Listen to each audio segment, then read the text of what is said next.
চলুন আজকে এমন এক শিল্পকলা নিয়ে কথা বলবো যা মিউজিয়ামে নয় বরং আমাদের উদরে গিয়ে চরম তৃপ্তি দেয়।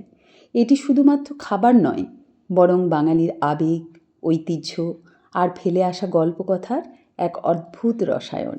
প্রাচীন যুগ, মধ্যযুগ পেরিয়ে আধুনিক যুগেও যার জনপ্রিয়তা একটুও ভাঁটা পড়েনি।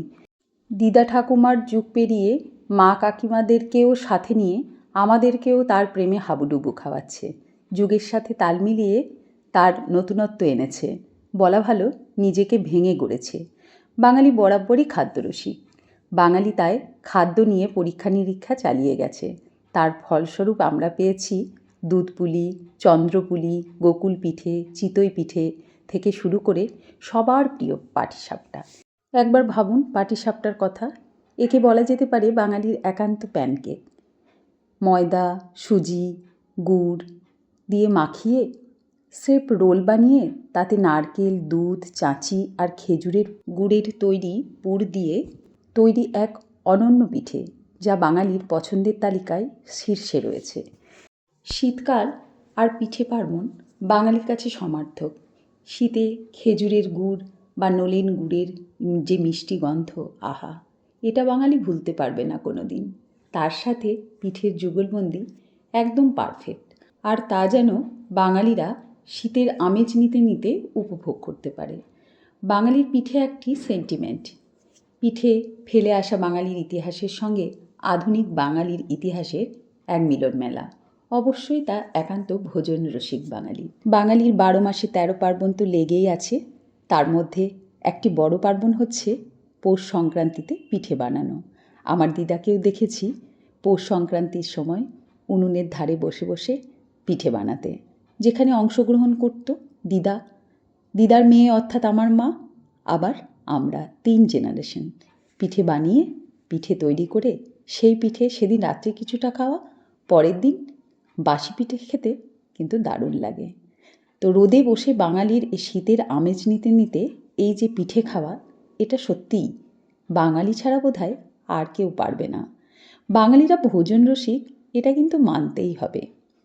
এই যে চাল, গুড়, ময়দা সমস্ত কিছু দিয়ে এত সুন্দর করে পিঠে বানানো যায় নানা রকমের, এটা কিন্তু বাঙালি ছাড়া কারোর মনে আসবে বলে আমার মনে হয় না। বাঙালিরা সেই জন্য কত রকমের পিঠে বানাতে পারে। এই একই নারকেলের পুর দিয়ে তৈরি করতে পারে দুধ পুলি, ভাপা পিঠে, তারপরে আবার পাটিসাপটা।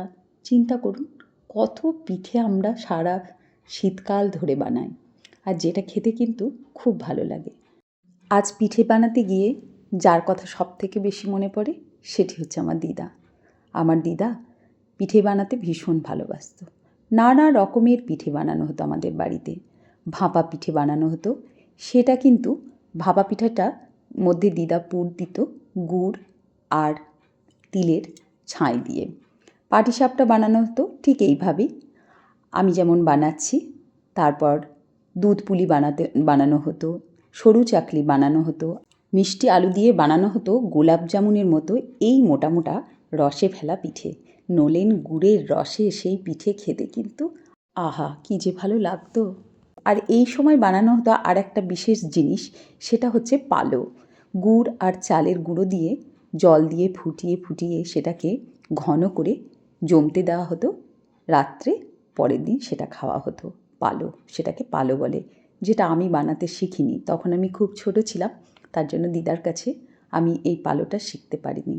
দিদার কাছে আমি কোনো রান্নাই শিখতে পারিনি, কারণ আমি যখন পড়াশোনা করেছি তখনই আমার দিদা মারা গেছে। কিন্তু দিদার ওই পিঠে বানানো, ওই যে উনুনের ধারে বসে রান্নাঘরে পিঠে বানানো, এটা আমার কিন্তু প্রত্যেক শীতকালে পিঠে বানাবার সময়ই মনে পড়ে। সেই ছবিটা আমার চোখের সামনে কিন্তু জ্বলজ্বল করে, আর মনটাও ভারী হয়ে ওঠে, কারণ তিনি তো আমাদেরকে মানুষ করেছিলেন সেই জন্য। তো আজকে আমি বানালাম পাটিসাপটা। আমার আজকের পাটিসাপটার রেসিপি আপনাদের কেমন লাগলো অবশ্যই আমাকে কমেন্টে জানাবেন। ভালো লাগলে একটা লাইক করে দেবেন। আর শীত কিন্তু এখনও যায়নি, তাই জমিয়ে আর কিছুদিন পিঠে আমরা বাঙালিরা খেতেই পারি, কি বলেন, তাই না? ভিডিওটা এখানেই শেষ করলাম। ভালো থাকবেন আপনারা।